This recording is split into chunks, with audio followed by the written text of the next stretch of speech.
कि हम टूटे हुए थे, हमको इकोनॉमी को खड़ा करना था और हमारी पॉलिसीज भी उसी लाइन पर थी और उसकी वजह से हम आगे बढ़ पाए, गुटनिरपेक्ष रहे और बढ़िया से किया।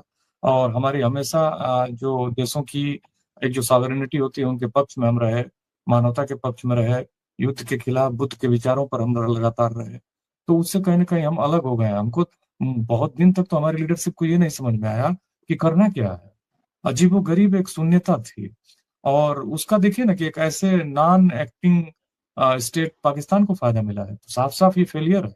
और फेलियर भी है, और आगे मुझे कोई रोल दिखता, अगर मैं आपके सवाल का जवाब दूं तो आगे मुझे कोई रोल दिख नहीं रहा है, क्योंकि सरकार के एक्शंस भी मुझे कुछ नहीं दिख रहा है।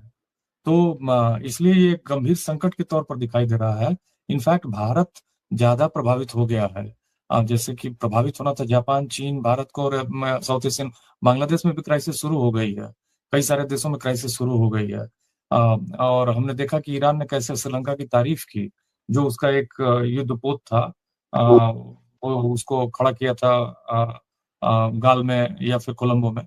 तो कुल मिला के मेरा यही कहना है कि ये नीतियों की वजह से बहुत सारी फेलियर हुई है।